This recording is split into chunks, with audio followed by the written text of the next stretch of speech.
Keep going, guys. So find your sheets if you can. So I want to show you guys, this is my book that I mentioned earlier online. That was inspired by our good friend Steve right there. This is my dream book. And I wrote dream on it, as you can see. And it's just getting started. So what I've done is I followed Steve's advice. And you guys, following advice is what I'm going to be talking about.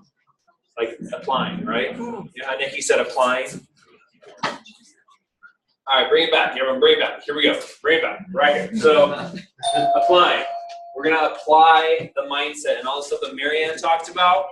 We're going to apply that. And so I applied this concept. I learned it from my buddy Steve. And I said, I want to do it too. And so I applied it. And so I've got a list of a few. So the first thing is I have the goal.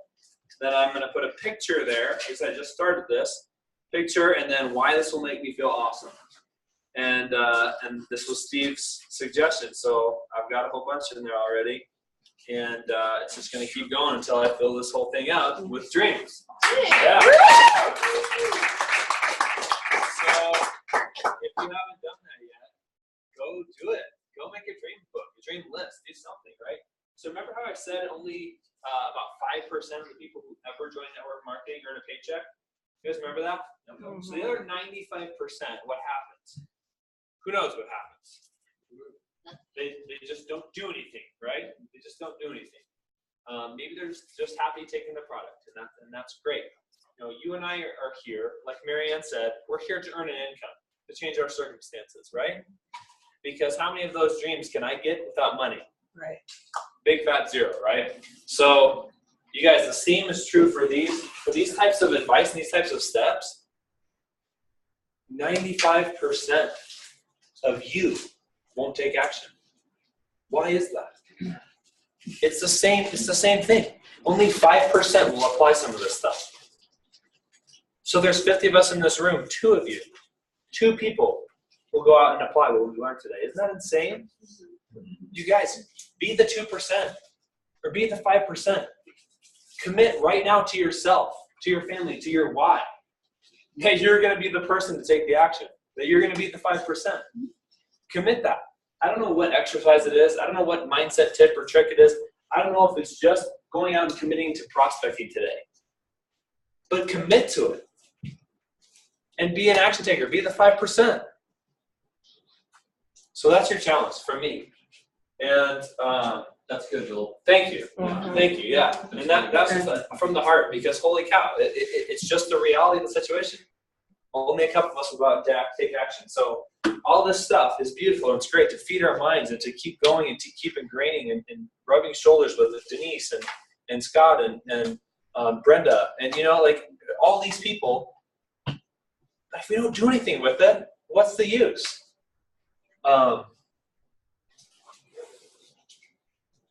I just thought of never mind. There's a good quote. It was from the wisest man who ever lived. His name was Solomon. And there's a good quote in the book of Proverbs that I forgot it. It slipped my mind. Hey, will you put that little sticky note in front of the thing so that the doorbell doesn't go? Thank you. All right, so I want to give you some exercises. Remember what I said. Be the 5%. Be the ones who take action, right? Take some of these steps. Take whichever one resonates with you and go and apply it today. Because otherwise, why are we here? So this why, I want to talk about this why. Some exercises you can do to find your why. If some people are like, well, what the heck is my why? I don't know why, you know? Well, you know, if you're not like Steve and you just have a million dreams just floating around in your head, you know, sometimes it takes some digging and some practice, right? So there's an exercise that I want to share with you that Scott shared with us. And it is to do this. So write this down. And if this resonates with you, go and apply it today or tomorrow. Just apply it. And it's to ask yourself, what was the highest part of your day? What was like the high point of your day? What was the highlight of your day? The best part about your day today or yesterday or tomorrow, whenever you do it.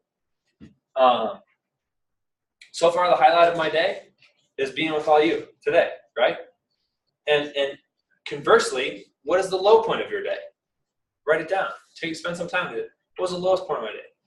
Well, the lowest point of my day thus far. Walking out the door without my coffee. I call that progress. Yeah. There you go. That was a good one. Yeah. That you call that progress. Yeah. To each their own. Yeah, that was like a lob, and Alex just went. So spend time on that. Now, go to your week. Okay, what's the highlight of your week? What was the highlight of your week this week from here 7 days ago? What was the highlight of your week? Spend some time on that. Think about it. Do this exercise. One of the highlights of my week was picking choke cherries with my wife. We just got to spend a date day, just going out and just being in nature and doing it. It was fun. It was a blast. What's a low point of your week? What was a low point of your week? And I'd really have to spend some time thinking about what the low point of my week was. Yeah, don't do it in front of a room. Do it on your own.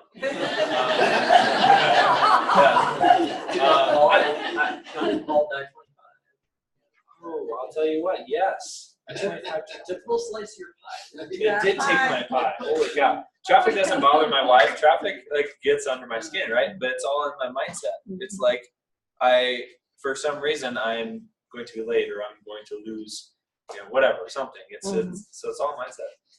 So traffic, whatever. And then take that out. So you guys get the picture. Do it with your month. Do it with your month. Really look back at your month. And, what was the highlight? What was the low point? And then of your year, what was the highlight? What was the low point? And so spend some time on doing that. What you're going to find is a common thing, a common thread of things that you really, really enjoy, really love to do, things that light your fire, things that make you smile while you're reading them, and then the things that you want less of. That's really what the lower point is. I want less of this. So now you can look at that, and you can actually start to piece together how that fits into your why. What's motivating you? Well, I want to spend time with the people I love. Doing things that are adventurous, right? Going out into nature, picking choke cherries, traveling, going to San Diego, doing these things. That's what I want more of. That lights me up. And my why, it fits perfectly within my why. So you can start to see that silver lining and how those two things connect. And then what you want less of. So then you spend the time thinking about, okay, how do I live my life in such a way that I get more of this, what I want, and less of this, what I don't want. So it's a great exercise, Scott. That's amazing. I loved it, and I did it, and I'm going to continue to revisit that exercise. It's important. Because like Nikki said, the why is underlying it all. It's underlying it all. So that's one exercise. Go apply it. If that resonates with you, go apply it. There it is. It's there for the taking. That's really the difference between the Scott Fardulis of this room and the Denise Chanel of this room and the me of this room, everyone else of this room, is they applied what they do. Okay, we're gaining knowledge. We all know what to do. The difference is they applied it at a different level, right? Do you agree with that? Yeah. That's right. So that's the difference here, guys. So be appliers. And if y'all had a dime for every time I say the word apply in this talk, you'd be really rich. So a second exercise you can do. So this one's really cool, okay? This is called the 7 levels deep exercise. And so essentially, this is great because you literally ask yourself why, Nick, seven times. You ask yourself why 7 times. You know what is a great place to start? Why am I here on Super Saturday? Why am I in this room with these people in the Chenault Training Center in Longmont on a Saturday in July? Why? So that's level 1. You ask yourself that question once. And then once you answer that, say, well, you know what? I want to improve and get better so that I apply my longevity business and become a 5-star. Then you say, okay, that's great that I want to become a 5-star. So why do you want to become a 5-star? And you go through that 7 times. 7 is a magic number. Why? I don't know. It's science, I guess. However, 7 is number for spiritual perfection. The number for spiritual perfection, says James Earl Moore. All right. Fantastic. Yeah. Yeah, there you go. A new beginning. So ask James about the number 7 after today. That's fantastic. And I know that God actually uses that in the Bible quite a bit. Number 7. 7 days in a week, right? So anyway. So ask yourself why 7 times, 7 levels deep. And what you find is you'll get to the bottom of why you do anything. Literally, why you do anything. When you ask yourself why 7 times.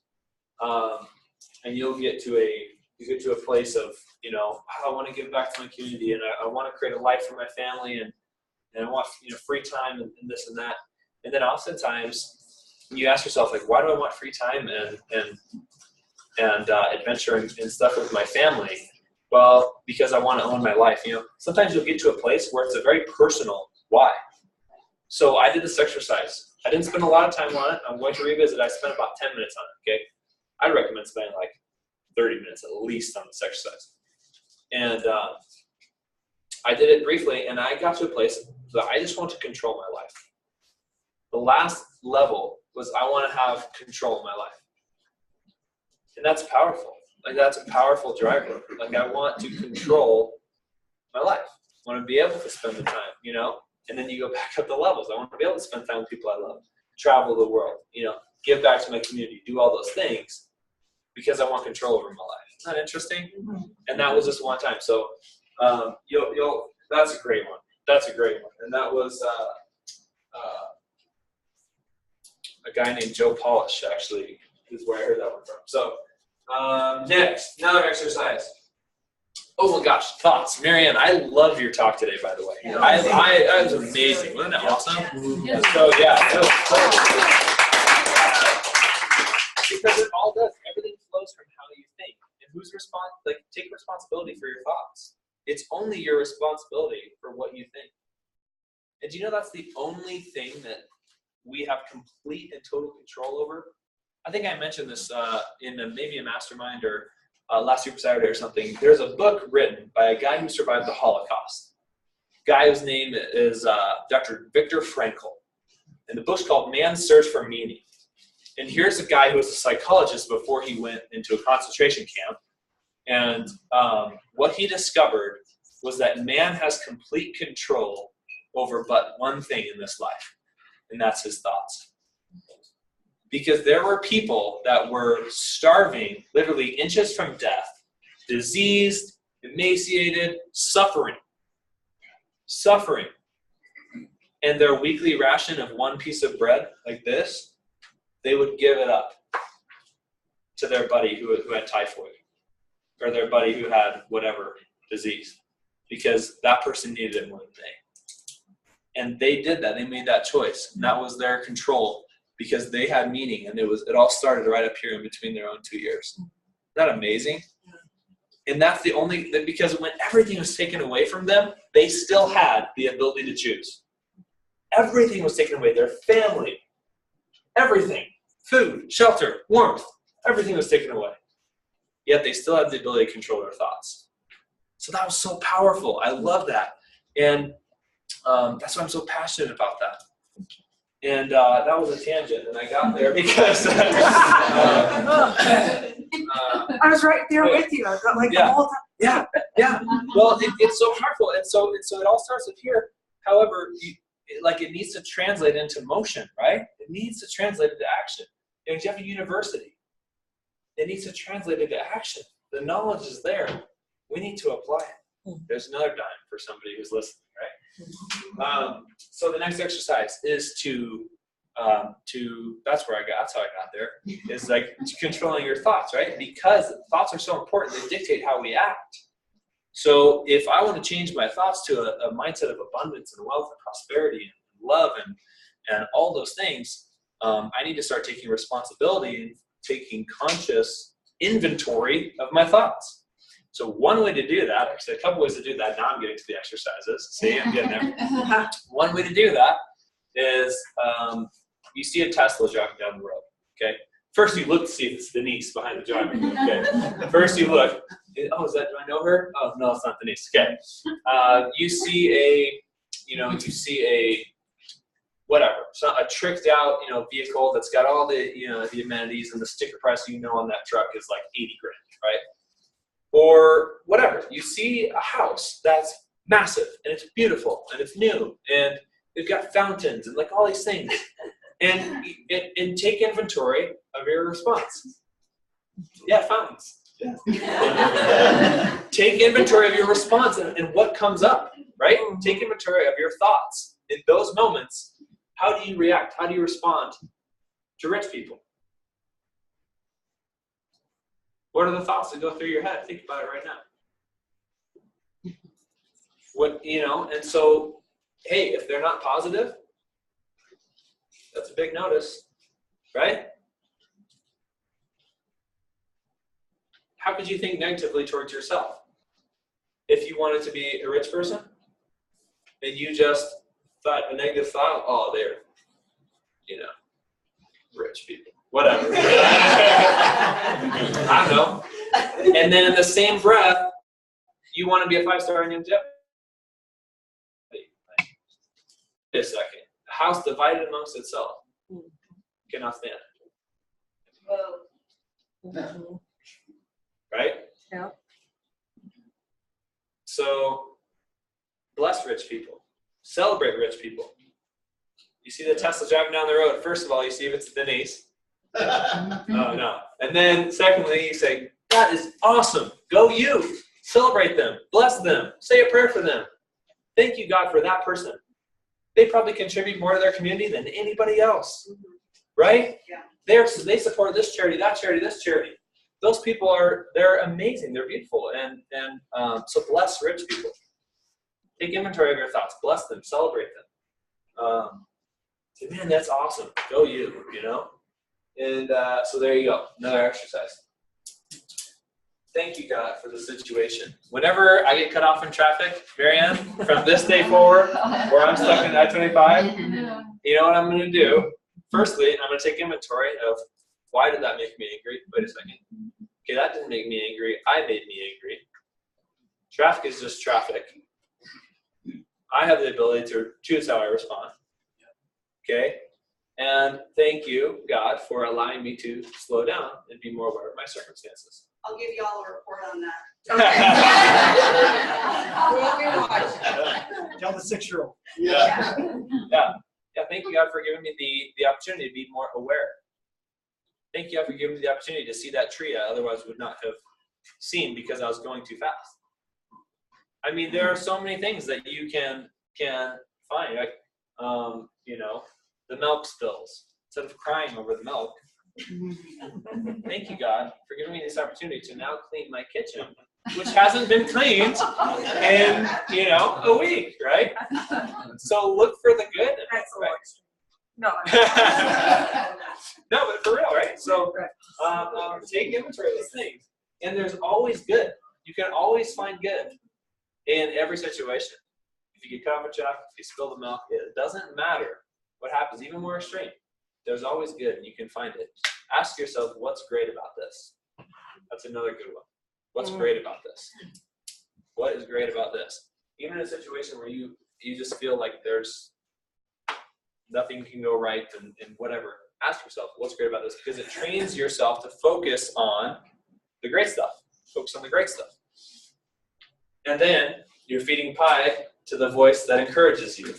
You're feeding pie to the people that encourage you. You're feeding pie into the mindset that encourages you and uplifts you instead of giving it away to the negative. That's another exercise. Let's see. Oh, I love Marianne's exercise of the 10,000. Write down 10,000 first day. Write down all the things you could do with it. And is this like if a lump sum shows up in your bank account today, or is it like? It's like every day. Every Yeah. day. Yeah. It's like today 10,000 shows up, tomorrow 20,000 shows up, next day 30,000 shows up in your life. 40,000. Okay. And what do I do with it? What do So I an do? additional 30,000, not Oh, just 10,000 more. Right. Yeah. You have to spend So all of it the starts amount at every day. 10. Every day you have to spend it 30, all. Yeah. 40, Okay. 50. Yeah. Okay, so $10,000 that shows up in your life today. You have to spend it all. What are you going to use it on? Tomorrow, $20,000 is spent. So it's $20,000 You shows can't up buy in your life. your So that truck makes over sense. and over again. Yeah, no, you can't buy the same truck over and over. Yeah. Yeah. So, tomorrow, 80 grand shows up, 8 days from now, 80 grand shows up in my account. I can't spend it on all the things I've already spent it on. What am I going to spend it on today? That's a really great exercise. So I just want to clarify that for me. Yeah. But for everyone else too, Yeah. again, are you going to apply it? Are you going to go home and do this exercise? Or is it going to live in your notebook to be forgotten, right? Archive. Live on the shelf, that's what somebody was saying. Yeah. Is it gonna live on the shelf? It's going to live on the shelf. So, and so now let's bring this to prospecting real quick. So action and longevity. Man, some people we've talked to, like, they're so afraid to even go out and meet a new person, let alone invite them to their business. What if your challenge was to just go meet 2 new people today? And 65 days in a wake up is awesome. Interview 2, 3, I call 1 per day. What if you're not there yet? What if you get that fear? What if you're not so confident in your story and your why? Maybe just start with, go meet 2 new people today. Go say hi. Go compliment 2 strangers today. How about that for a baby step, right? Take that action step. Go compliment 2 strangers today. Now tomorrow, or do that for 7 days. Do that for 7 days.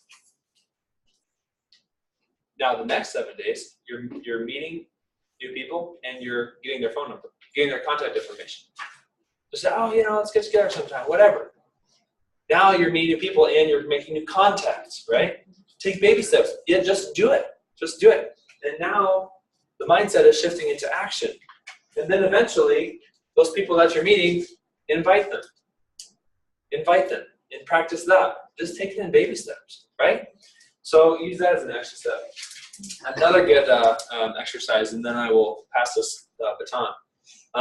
Again, I hope you're writing down all these exercises, and I hope you just pick one and apply it. Be the 5%. Remember, from today, you be the 5%. Be the 5% who apply. One of these exercises too is complain. Take note of how much you're complaining, or when you complain. Even if it's just a thought. Like, I wish traffic wasn't bad right now. Man, traffic stinks right now. Man, it's so hot outside. How about, oh my gosh, it's so hot outside. It's great. Let's go to the pool. There's always there's always a different way to look at the same situation. Take note of how much you're complaining. This challenge with it is this. If you have a wristband, or an Apple Watch, or a wristwatch, or a rubber band, hair tie, whatever it is, wear it on your wrist. Every time you catch yourself complaining, just pull that sucker. I'm just kidding. You could do that. You could. You have to switch hands. You have to switch hands every time you hear yourself complaining. Like, I had a complaint that it was, muggy outside or something, or just something silly. Like, whatever complaint it is, you have to switch hands. And the challenge is to get to a place where an entire day goes by and you don't switch hands. And so you do the challenge for 30 days. And it's just switching hands every time you catch yourself complaining. Makes you aware of it. And then all of a sudden you're not complaining anymore. So you're building in that habit. So do that as an exercise. It's a challenge. Isn't that pretty cool? Cool. And you could do a rubber band that's not yourself. How about $1 in the complaint jar? $1 in the complaint jar. Yeah, that might even hurt a little bit worse. Money always hurts. Money hurts worse, right? Yeah. And you gotta give it to somebody else. Oh yeah. Ooh, The jar there you go. gets donated to charity or something like that. Yeah. Ouch. Yeah, you can do that. Yeah. So whatever, keep it simple. Do the rubber band or do the wristwatch or whatever. However, every time you do that, it's like a minor inconvenience, but you have to stop. You go like this, and the whole time you're thinking like, well, I'm gonna complain next time, and you start to think about what could I have done instead of complaining, how could I have, what solution should I think about instead of the problem, right? So there you go. So there's a handful of exercises. Make sure to apply the longevity exercise over everything. That's why we're here. Go meet new people, 2 new people today. Go say hi to 2 strangers today. And then build that into the habit of inviting and setting appointments. Because we all know how to do. It's a matter of acting out. execution. So there you go. I get to introduce my good friend and mentor, Scott. And you all know and love Scott.